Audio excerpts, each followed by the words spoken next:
بسم الله الرحمن الرحيم بل كذبوا بالساعة وأعتدنا لمن كذب بالساعة سعيرا إذا رأتهم من مكان بعيد سمعوا لها تغيظا وزفيرا وإذا ألقوا منها مكانا ضيقا مقرنين دعوا هنالك ثبورا لا تدعوا اليوم ثبورا واحدا وادعوا ثبورا كثيرا.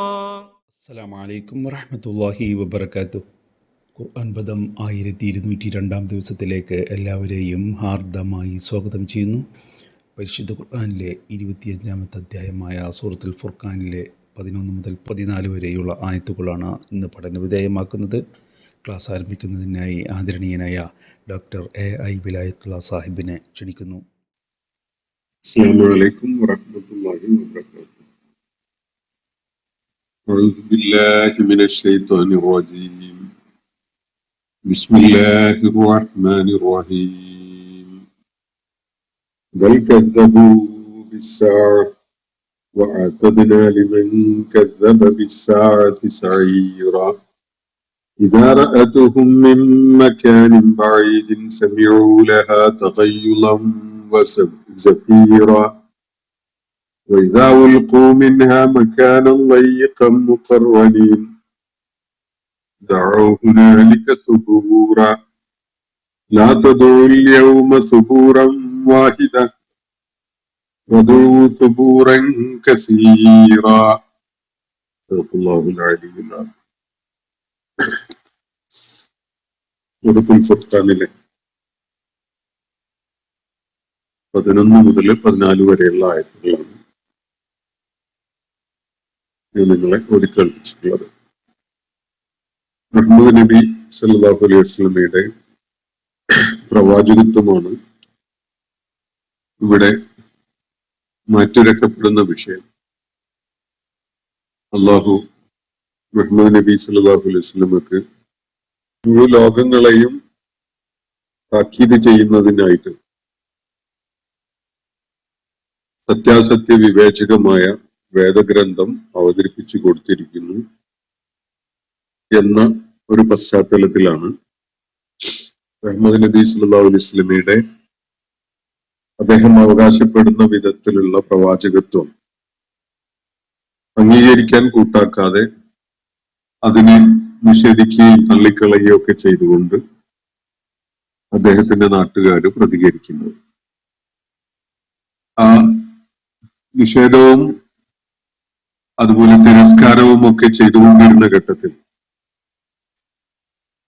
അവര് ചില കാര്യങ്ങൾ ഉന്നയിക്കുകയുണ്ടായിട്ടുണ്ട്. അള്ളാഹുവിന്റെ പ്രവാചകനെ തള്ളിക്കളയുന്നതിന് അവർക്ക് പിൻബലമായിക്കൊണ്ട് അവര് ചില കാര്യങ്ങൾ ഉന്നയിക്കുകയുണ്ടായി. ഭക്ഷണം കഴിക്കുന്നു, അങ്ങാടികളിലൂടെ നടക്കുന്നു, കൂടെ ഒരു മാലാഖ വന്നിട്ടില്ല, അദ്ദേഹത്തിനായിട്ടൊരു തോട്ടം നൽകപ്പെടുകയുണ്ടായിട്ടില്ല, ഒരു നിധി ഇറക്കപ്പെട്ടിട്ടില്ല. ഇങ്ങനെയൊക്കെയുള്ള കാര്യങ്ങൾ പറഞ്ഞുകൊണ്ട് ഇയാള് വട്ട് പറയുകയാണ്, ഇയാൾക്ക് സിഹ്ർ ബാധിച്ചതാണ് എന്ന് പറഞ്ഞുകൊണ്ട് ഇയാൾക്ക് ഭ്രാന്താണ്, ഇയാള് തോന്നിയ വിധത്തിൽ ഓരോന്ന് പറഞ്ഞുകൊണ്ടിരിക്കുന്നത് തീർത്തും അടിസ്ഥാനരഹിതമായ ജൽപ്പനങ്ങളാണ്, ഭ്രാന്തിന്റെയോ മാരണ വിദ്യക്കിരയായതിന്റെയോ ലക്ഷണമാണത് എന്നൊക്കെയാണ് അവര് പറയുകയുണ്ടായത്.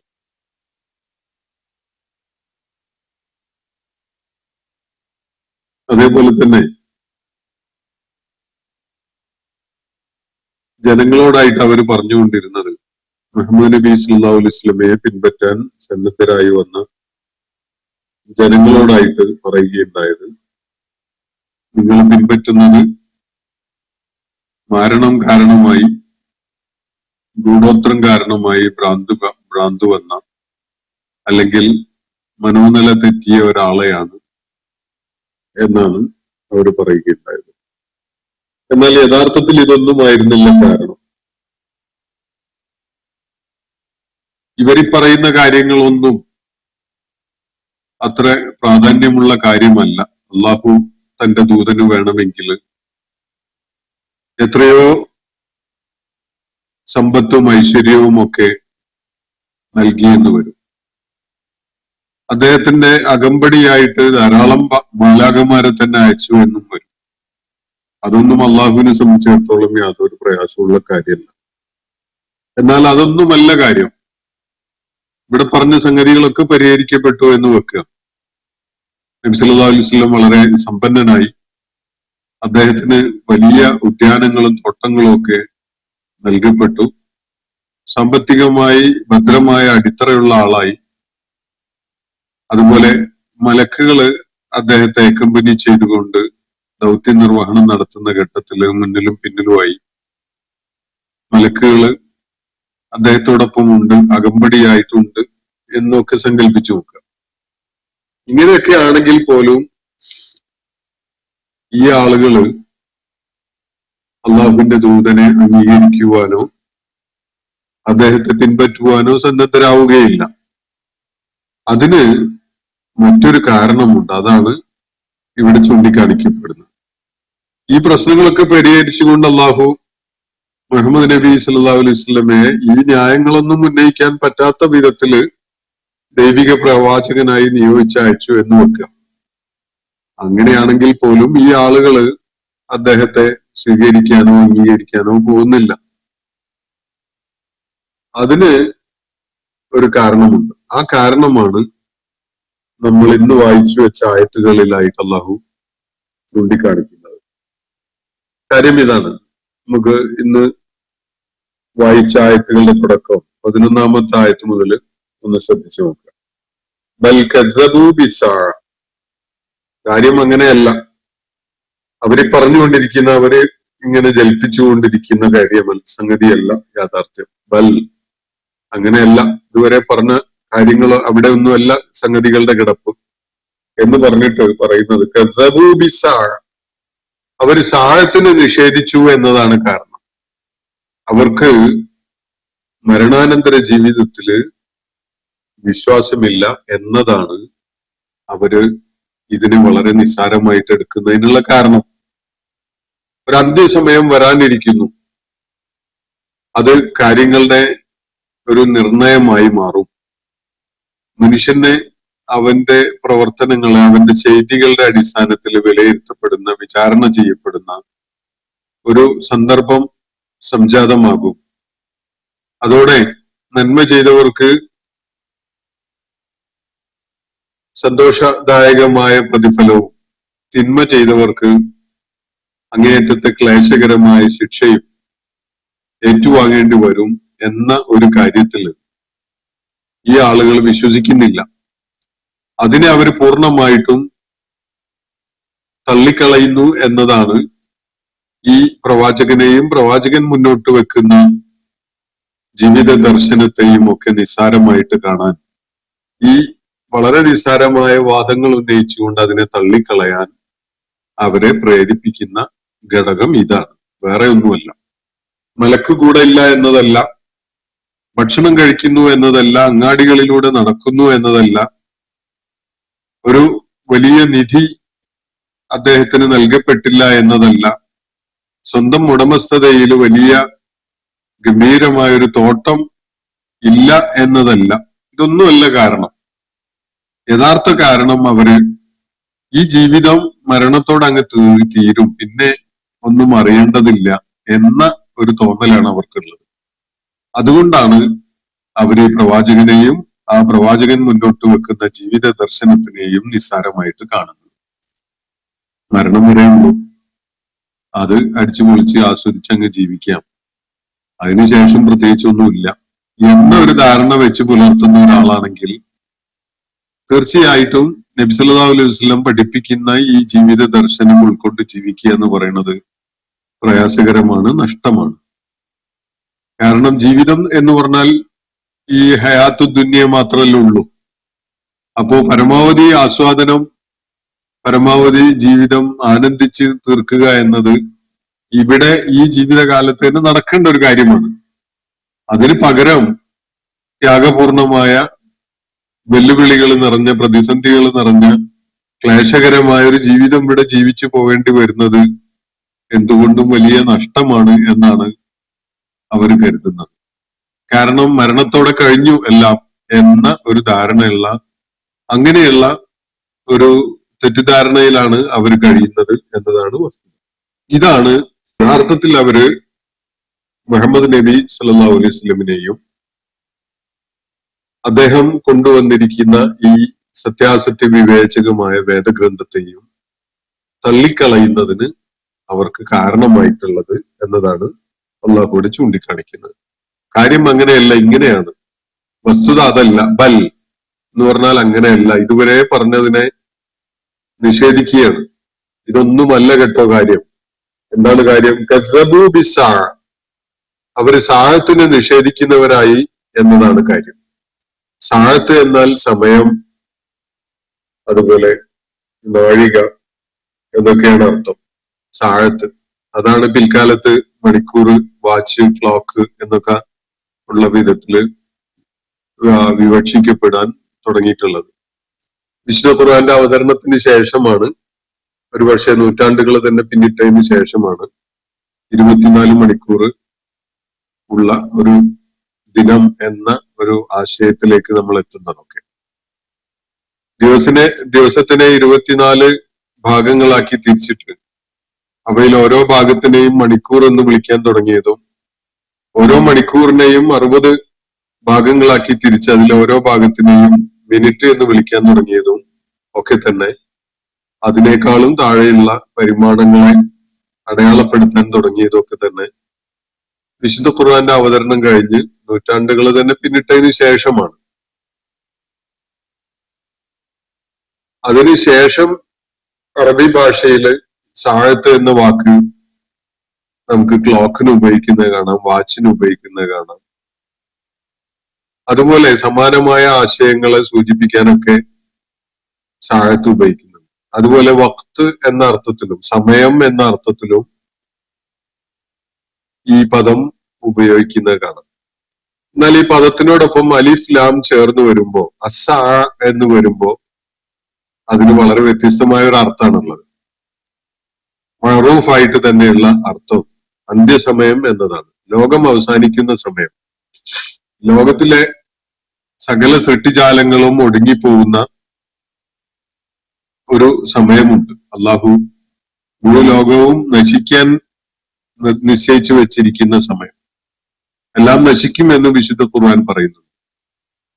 എല്ലാം നശിച്ചു ഒടുങ്ങിയതിന് ശേഷം എല്ലാവരെയും പുനരുജ്ജീവിപ്പിക്കുന്ന ഒരു സമയം അതിന് തുറന്നു വരാനുണ്ട്. ഈ ഒരു പ്രക്രിയയുടെ തുടക്കം മുതലുള്ള സമയത്തിനെയാണ് അസ്സാ എന്ന് വിശുദ്ധ ഖുർആൻ പരാമർശിക്കുന്നത്. അന്ത്യസമയം എന്ന് പറഞ്ഞാൽ ലോകം അവസാനിക്കുന്ന സമയവും അതിനെ തുടർന്ന് എല്ലാവരും പുനരുജ്ജീവിപ്പിക്കപ്പെടുകയും അവരുടെ കർമ്മങ്ങളെ വിലയിരുത്തപ്പെടുകയൊക്കെ ചെയ്യുന്ന അന്ത്യനാളിനെയാണ് സാഅത്ത് എന്ന് പൊതുവായിട്ട് പരാമർശിച്ചുകൊണ്ട് സൂചിപ്പിക്കാറുള്ളത്.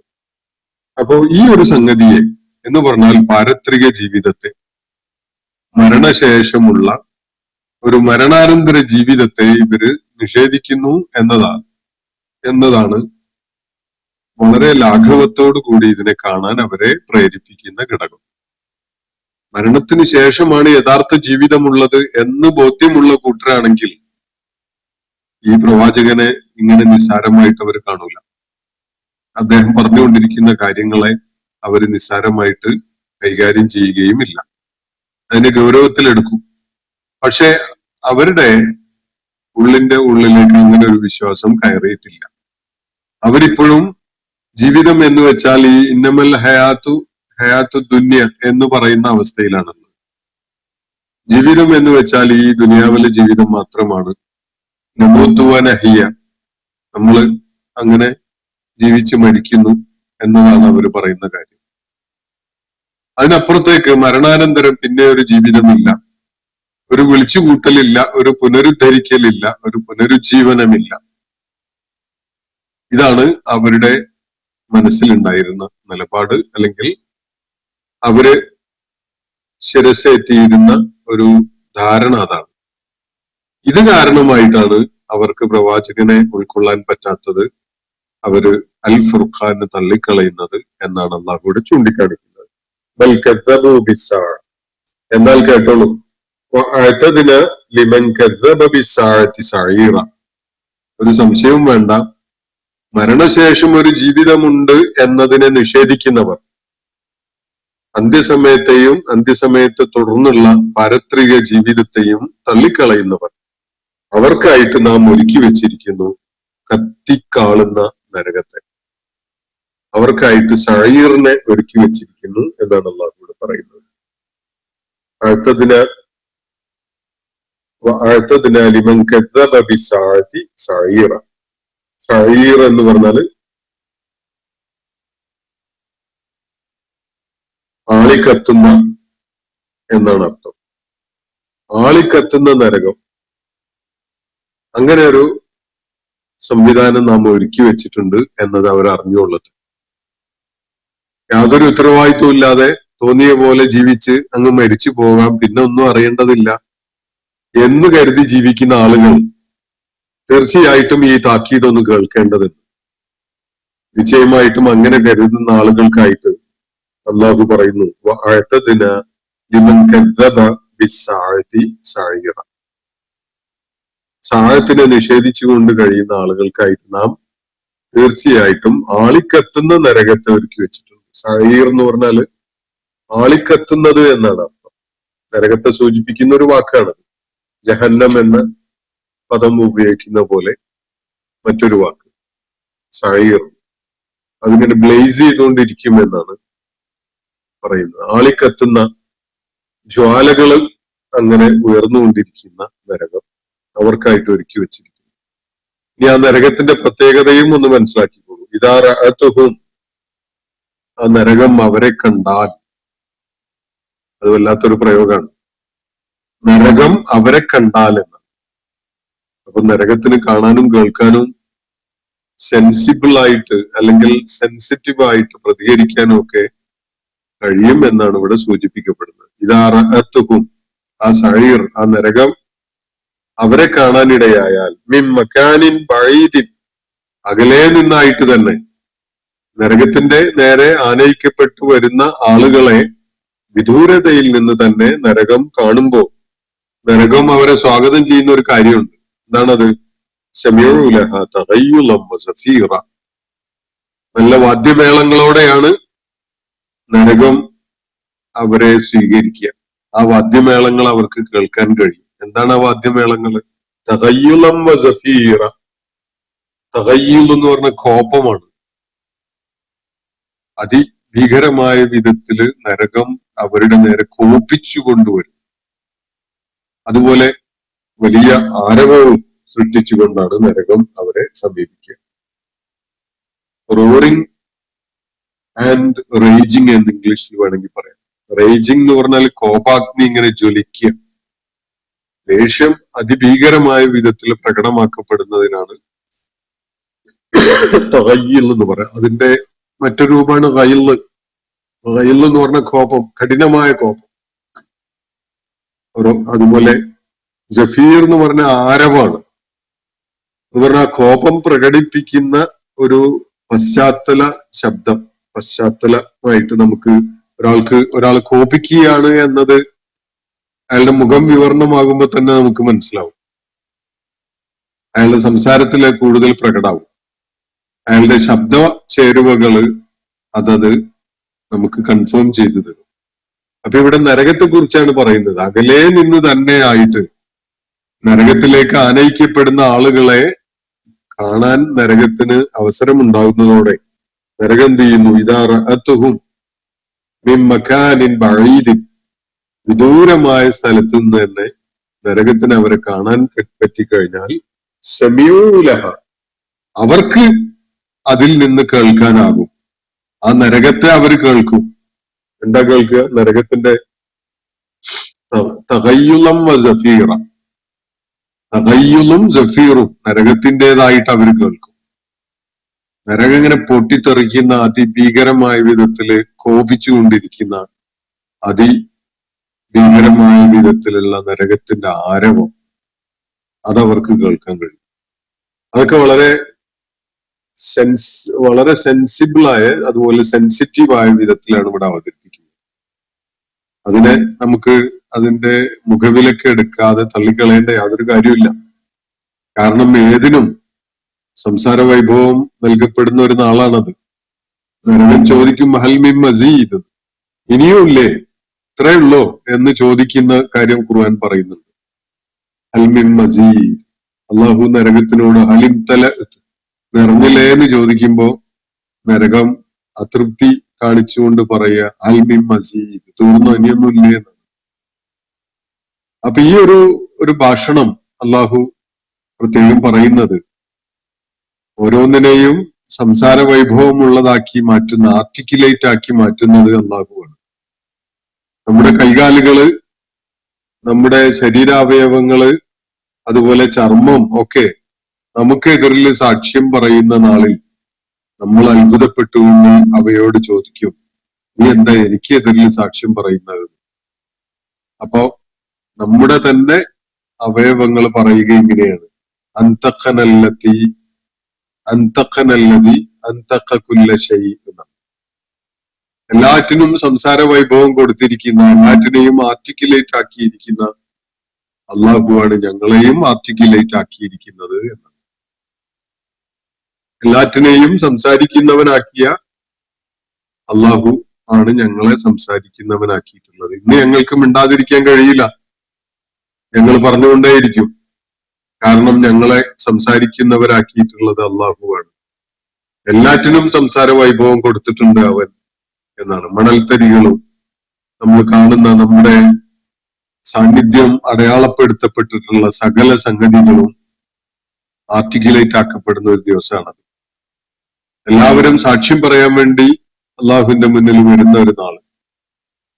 അന്ന് നരകത്തിന്റെ സ്വഭാവം ഇതാണ്. ദൂരേന്ന് തന്നെ ഈ മരണാനന്തര ജീവിതത്തെ നിഷേധിച്ചുകൊണ്ട് നിരുത്തരവാദപരമായി ജീവിച്ചങ്ങ് മരിച്ചു തീർന്നു പൊയ്ക്കളയാം എന്ന് കരുതിയ ആളുകളെ നരകത്തിലേക്ക് ആനയിക്കപ്പെടുന്നത് കാണുമ്പോൾ വിദൂരതയിൽ നിന്ന് തന്നെ നരകം ശോഭിച്ചുകൊണ്ട് പൊട്ടിത്തെറിച്ച് സംസാരിക്കാൻ തുടങ്ങും. ഇദാ റഅതുഹും മിൻ മകാനിൻ ബഈദ്, അതിവിദൂരമായ ഇടങ്ങളിൽ നിന്ന് തന്നെയാണ് നരകം അവരെ കാണുന്നത്. എന്നാൽ പോലും നരകത്തിന് ആ ക്രോധവും ക്ഷോഭവും ഒക്കെ വളരെ രൂക്ഷമായ വിധത്തിൽ പ്രകടിപ്പിക്കുക എന്ന ഒരു കാഴ്ച നമുക്ക് ആ സന്ദർഭത്തിൽ ഉണ്ടാകും എന്നാണ്. തഗയ്യുലം വസഫീറ, ആരവുണ്ടാക്കും, മാത്രമല്ല ആ കോപം പ്രകടിപ്പിക്കുകയും ചെയ്യും. നരകം ഈ വിധത്തില് ഒരു വികാര വിചാരങ്ങളുള്ള ഒരു സൃഷ്ടിയെ പോലെ പ്രതികരിക്കും എന്നാണല്ലോ ഖുർആൻ ഇവിടെ പറയുന്നത്. വേറെ ഒരിടത്ത് നരകം സംസാരിക്കുന്ന കാര്യം പറഞ്ഞു, ഞാനത് നിങ്ങളെ കേൾപ്പിച്ചതാണ് ഇപ്പൊ. അപ്പോ ഈ വിധത്തിൽ നരകം പ്രതികരിക്കുന്നു ആ നാളിൽ. ഇന്ന് അവര് മരണത്തോടെല്ലാം കഴിഞ്ഞു, പിന്നെ ഒന്നുമില്ല, അതുകൊണ്ട് മരണം വരെ ഞങ്ങൾക്ക് അടിച്ചു പൊളിച്ച് സുന്ദരമായിട്ട് ആഹ്ലാദിച്ച് ആനന്ദിച്ച് അർമാദിച്ചും ഒക്കെ ജീവിക്കാം, പിന്നെ ഒന്നുമില്ല, അതോടെ എല്ലാം തീർന്നു എന്ന് കരുതുന്ന, അങ്ങനെ പറഞ്ഞുകൊണ്ടിരിക്കുന്ന ആളുകൾ, അവർക്കായിട്ട് അള്ളാഹു നരകാഗ്നി സഈറിനെ ഒരുക്കി വെച്ചിട്ടുണ്ട്. ആ സഈറിന്റെ ദിശയിലേക്ക് അവർ ആനയിക്കപ്പെടുമ്പോ അകലെ നിന്ന് തന്നെ കണ്ടുകൊണ്ട് നരകം അവരോട് പ്രതികരിക്കുന്നത് തഗയ്യുലും സഫീറും കാണിച്ചുകൊണ്ടാണ്. ഈ വിധത്തിലാണ് അവർ സ്വാഗതം ചെയ്യപ്പെടുന്നത്. ചെണ്ടമുട്ടും വാദ്യമേളങ്ങളും ഒക്കെ തന്നെയാണ്, അത് വേറൊരു സ്വഭാവത്തിലാണെന്നേ ഉള്ളൂ. തഗയ്യുലം വസഫീറ, മുട്ടും കുറവയുമായിട്ട് അതിഭീകരമായ വിധത്തില് അവരെ ഭയവിഹ്വലരാക്കിക്കൊണ്ടുള്ള കോപം പ്രകടിപ്പിക്കലും ആരവം മുഴക്കലും ഒക്കെയാണ് നരകം ആ ഘട്ടത്തിൽ അവരെ സ്വീകരിച്ചാനയിക്കുന്നതിന് വേണ്ടി ചെയ്യുക എന്നാണ് ഖുർആൻ പറയുന്നത്. അങ്ങനെ അവര് കൊണ്ടുപോയി എറിയപ്പെടുകയാണ് ഒരു ഇടുങ്ങിയ ഒരു ഭാഗത്ത്. നരകമാണെങ്കിൽ തന്നെയും ഒരു വിശാലത ഉള്ളതാണ് എന്ന് കരുതാൻ വയ്യ. എങ്ങോട്ട് തിരിഞ്ഞാലും എങ്ങോട്ട് കൈകാലുകൾ നീട്ടിയാലും കത്തിക്കരിഞ്ഞു പോകുന്ന ഒരു ഇടമാണല്ലോ നരകം. ആ നരകത്തിൽ തന്നെ ഒന്ന് കൈയും കാലും നീട്ടി നിവർന്ന് കിടക്കാമെന്ന് ആലോചിച്ചിട്ട് കാര്യമില്ല. അവിടെ ലയ്യക്കായിരിക്കും, ഇടുക്കമാണ് അവരെ അനുഭവിപ്പിക്കുക. അപ്പോ വൈദാ ഉൽഖൂ മിൻഹ, അവര് അതിലെറിയപ്പെട്ടു കഴിഞ്ഞാൽ, എവിടെയാണ് എറിയപ്പെടുന്നത്?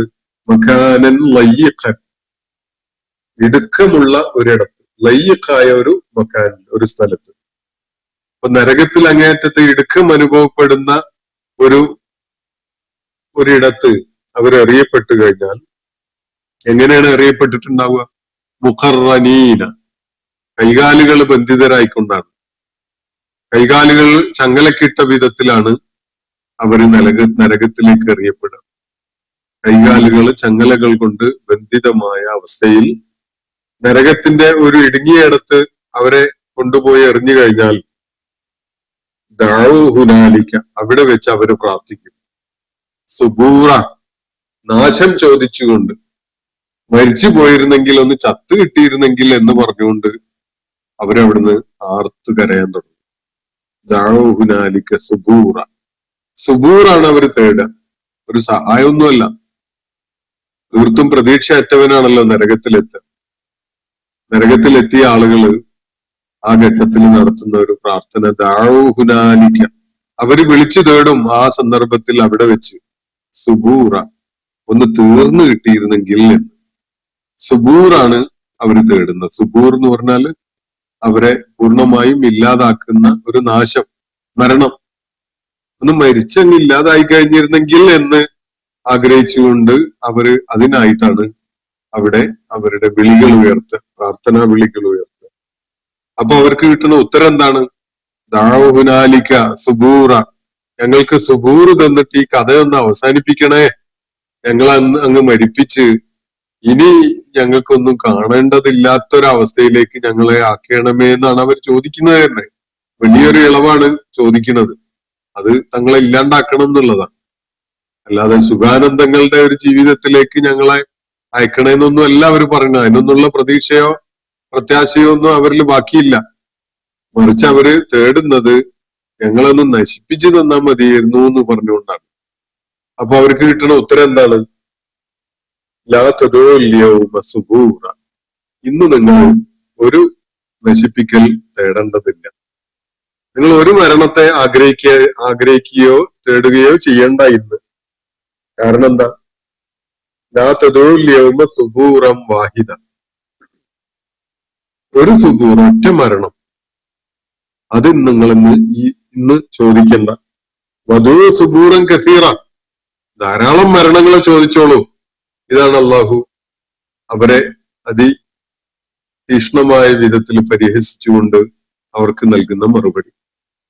അവർക്ക് ലഭിക്കുന്ന മറുപടി ഇതാണ്: നിങ്ങൾ ഒരു മരണത്തെ കൊതിക്കണ്ട, ഇന്ന് ഒരു മരണം ചോദിക്കണ്ട, നിങ്ങൾക്ക് നിരന്തരം മരണമാണ്, നിങ്ങൾക്ക് നിരന്തരം മരിക്കുന്ന അനുഭവമാണ്. സുബൂർ നിങ്ങൾ ആവർത്തിച്ച് അനുഭവിച്ചുകൊണ്ടിരിക്കും.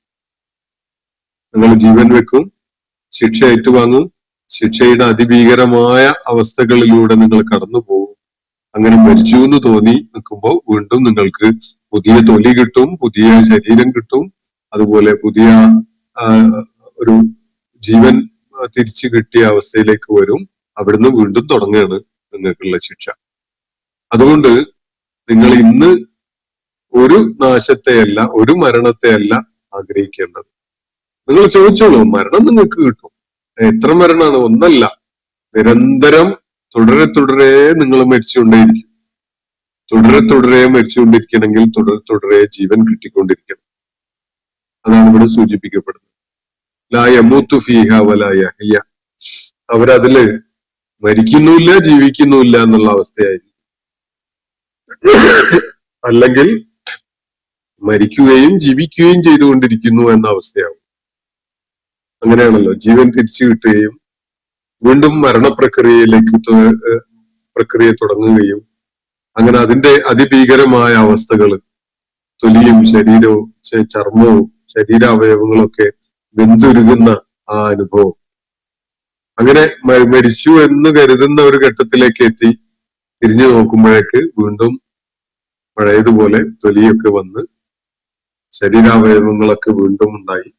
അവർ വീണ്ടും ശിക്ഷയിലേക്ക് നീങ്ങുകയാണ്. ഈ പ്രക്രിയ നിരന്തരം തുടർന്നുകൊണ്ടിരിക്കും എന്നാണ് ഖുർആൻ ഇവിടെ സൂചിപ്പിക്കുന്നത്. ലാ തദൂൽ യൗമ സുബൂറൻ വാഹിദ. ഒരു മരണത്തെ, ഒരു നാശത്തെ നിങ്ങൾ ഇന്ന് തേടണ്ട. വദൂ സുബൂറൻ കസീറ. ഒരുപാട് നാശങ്ങള്, ഒരുപാട് തവണ ആവർത്തിച്ചുള്ള മരണം നിങ്ങൾക്കായിട്ടുണ്ട്.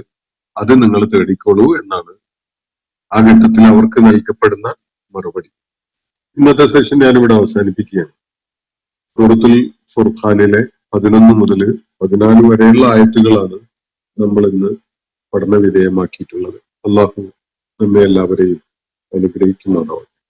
വാഖിർ ദഅവാന അൽഹംദുലില്ലാഹി റബ്ബിൽ ആലമീൻ. അസ്സലാമു അലൈക്കും വറഹ്മത്തുള്ളാഹി വബറകാതുഹു. ഇന്നത്തെ ഖുർആൻ പദം ഇവിടെ സമാപിക്കുന്നു. ഖുർആൻ പഠനത്തിൽ പങ്കെടുത്ത എല്ലാവർക്കും അള്ളാഹു അർഹമായ പ്രതിഫലം നൽകി അനുഗ്രഹിക്കട്ടെ. വആഖിർ ദഅവാന അൽഹംദുലില്ലാഹി റബ്ബിൽ ആലമീൻ. അസ്സലാമു അലൈക്കും വറഹ്മത്തുള്ളാഹി വബറകാതുഹു.